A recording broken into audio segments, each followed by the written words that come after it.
Dentro de lo que llamamos la etapa fundacional, en el campo sociológico, analizamos los aportes de Comte y de Marx y también los de Émile Durkheim, un sociólogo francés que era hijo de una familia judía y que además vivía en el territorio de Lorena, la región de Alsacia, en Francia, una región ocupada mucho tiempo por Alemania.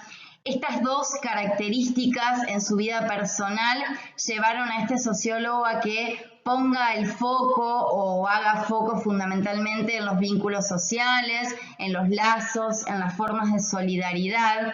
Y al definir su propósito, claramente continúa con el legado de Comte, esto de definir, delimitar el objeto de estudio de la sociología como ciencia, y no solamente el objeto que se estudia, sino el método, es decir, cómo se aborda ese objeto de estudio.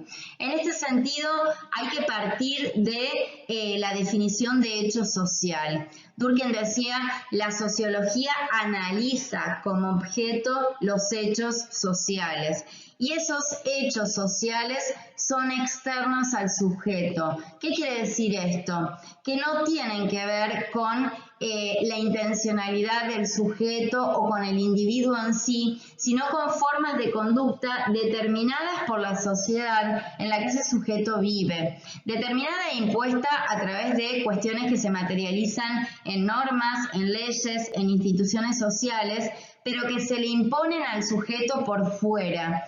Durkheim va a decir, la sociedad es anterior al individuo. Esa sociedad va a determinar y va a condicionar formas de actuar en el sujeto y va a imponer límites para regular su conducta. Y en este caso son las instituciones las que tienen la función de hacer saber al sujeto cuáles son las formas de conducta o de comportamiento correctas o incorrectas, aceptables o no aceptables dentro de la sociedad en la que vive. Decíamos que se trata de un teórico que seguramente por su vida personal va a poner el foco de su interés en los vínculos sociales y en función al tipo de vínculos, a los lazos y al tipo de solidaridad, él va a marcar una diferencia entre las sociedades tradicionales o preindustriales y las sociedades modernas, capitalistas e industriales. En este sentido, al tratar de caracterizar una y otra sociedad, Durkheim va a marcar que las sociedades tradicionales son comunidades pequeñas, cerradas, resistentes al cambio, fuertes en cuanto a vínculos sociales, a sentido de comunidad, con una conciencia colectiva muy marcada, con una moral compartida, una comunidad que tiene muy claro cuáles son los valores y los principios que comparten y en función de esto definen su conducta u orientan su conducta. Esto va a dar lugar al concepto que propone Durkheim de solidaridad mecánica. En este tipo de sociedad tradicional, la solidaridad es mecánica, es innata, es natural. El sentido de comunidad es tan fuerte que los vínculos sociales son naturales y la comunidad prima por sobre el individuo. En cambio, va a marcar este autor, en las sociedades modernas, capitalistas o industriales, que son sociedades más complejas, más numerosas, donde hay una marcada división del trabajo, una marcada especialización, es decir, cada sujeto se especializa en una tarea puntual, específica, un individualismo muy fuerte, se va debilitando el sentido de comunidad, se debilitan los lazos, los vínculos, la moral compartida y fundamentalmente la conciencia colectiva, ¿no? Esta idea común, compartida respecto a lo que está bien y a lo que está mal.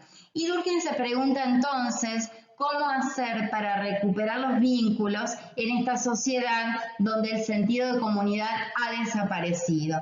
Y en este sentido plantea un concepto, un aporte muy interesante, que es el de solidaridad orgánica. Él va a decir, ¿cómo creamos solidaridad o vínculos en esta sociedad tan individualista? y plantea la idea de engranaje, ¿no?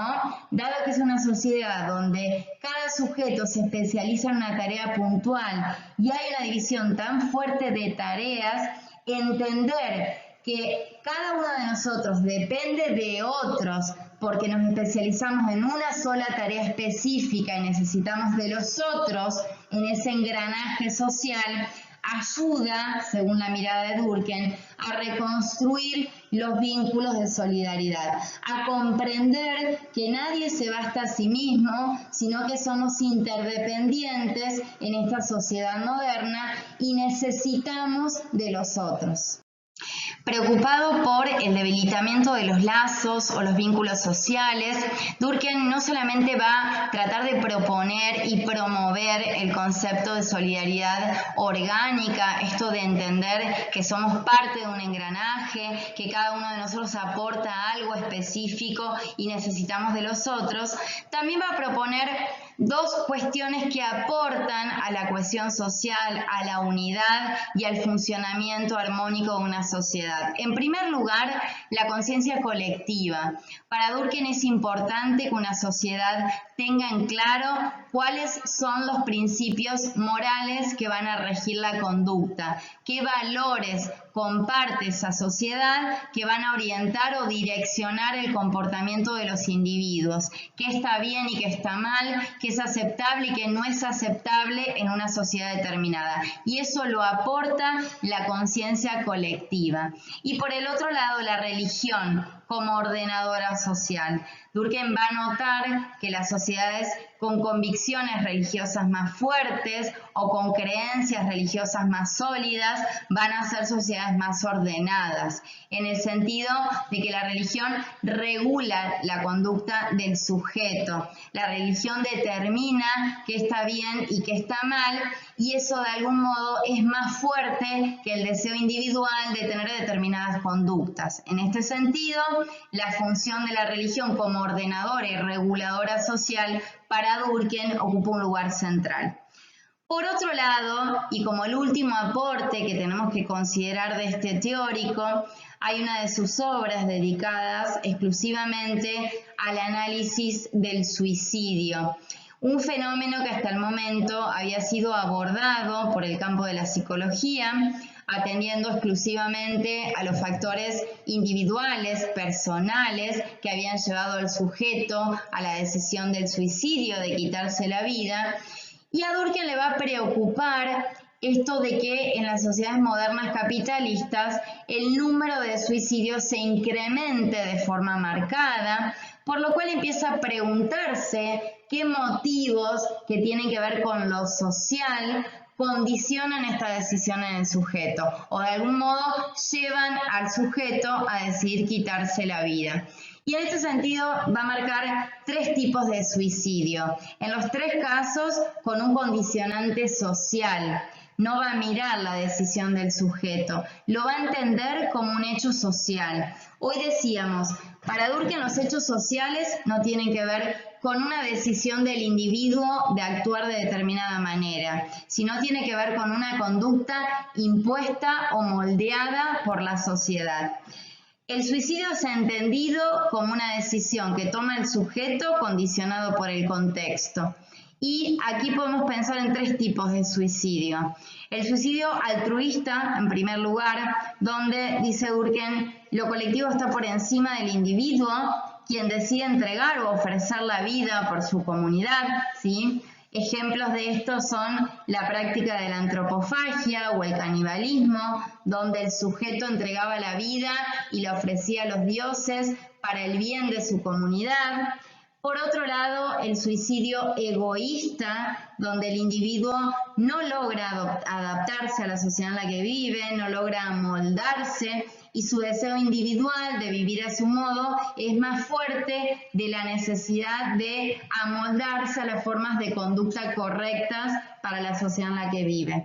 Y por último, el suicidio anómico, que tiene que ver con el sentido del individuo de vivir en una sociedad anormal, enferma, donde se perdieron los valores que sostenían esa comunidad, que le daban estructura, y ese sentimiento y ese malestar de vivir en una sociedad normal lleva a muchos sujetos en la sociedad moderna capitalista a decidir quitarse la vida. En ese sentido, él va a estudiar este fenómeno y, como les decía hoy, una de sus obras más importantes va a estar enfocada específicamente a este tema puntual, entendiéndolo como un hecho social y no como una decisión individual. Y por último, analizamos a un teórico alemán, Max Weber, con fuerte influencia marxista, muy crítico de la sociedad moderna capitalista, pero que ya no pone el foco en las condiciones materiales de vida de los sujetos, como lo había hecho Marx en su momento, sino que pone el centro de su análisis en la intencionalidad de los sujetos, en la dimensión subjetiva, en tratar de comprender el sentido que el sujeto atribuye a sus acciones, la intencionalidad. Y en este sentido, la teoría weberiana recibe la denominación de sociología comprensiva, y el método que propone Weber va a ser el método de la empatía, esto de ponerse en el lugar del actor para tratar de comprender por qué está actuando. Y en este sentido, al definir el concepto de acción social, que es para Weber el objeto de estudio de la sociología como campo, podemos definirlo como esa acción que realiza el individuo con un sentido o una intencionalidad y dirigida a otras personas. Y aquí es importante que podamos distinguir el concepto de acción social del concepto de hecho social que había propuesto Durkheim. Durkheim decía, todo lo que hace el sujeto no tiene que ver con una intencionalidad o con un deseo individual, sino con una conducta impuesta por las estructuras sociales. Durkheim decía, todo lo que hacemos, lo hacemos porque la sociedad determina que nos comportemos de tal modo. En este caso, Weber va a poner el foco no en las estructuras, sino en los sujetos, y va a tratar de comprender por qué cada sujeto actúa en función a una intencionalidad o a un sentido que atribuye a la acción, ya no condicionado por las estructuras sociales, sino con una intencionalidad propia. Y Weber propone una clasificación para poder abordar las acciones sociales, y los 4 tipos que él plantea son la acción tradicional y la acción emocional, 2 tipos de acción que no son racionales, que el sujeto no razona, no piensa. En primer lugar, la tradicional tiene que ver con todo lo que el sujeto hace en función a la tradición de su comunidad, todo lo que hacemos de forma casi automática porque está impuesto por tradición. La acción emocional, que tiene que ver con aquello que hacemos sin razonar lo que estamos haciendo, sino motivados por una emoción. Nos pasa muchas veces que luego de actuar nos detenemos a pensar utilizando la capacidad de raciocinio que tenemos y nos damos cuenta que quizá no actuamos de forma correcta. Y esto tiene que ver con todo aquello que hacemos movidos o movilizados por una emoción. Y los otros 2 tipos de acción que sí son racionales, en el primer caso, una acción racional con arreglo a valores, y aquí, por ejemplo, podemos pensar en una campaña solidaria, una acción organizada de forma racional, donde pensamos qué es lo que vamos a recolectar, cómo vamos a hacer la campaña, cómo la vamos a movilizar, cómo vamos a conseguir aquello que estamos buscando recolectar, a qué organización o fundación se lo vamos a ofrecer, pero en función y con la finalidad de responder a un valor que tenemos, que es la solidaridad. En cambio, en el 4 tipo de acción, también racional, utilizando la capacidad de raciocinio del individuo, pero pensando en conseguir un fin, una finalidad, un beneficio esencialmente económico en esa acción. Y Weber va a ver que es el tipo de acción típica de la sociedad moderna capitalista, donde el sujeto se torna calculador, especulador, y en la búsqueda del beneficio personal y de la acumulación de capital y de dinero, el sujeto va a actuar de forma racional, siempre especulando con el fin que va a tener esa acción.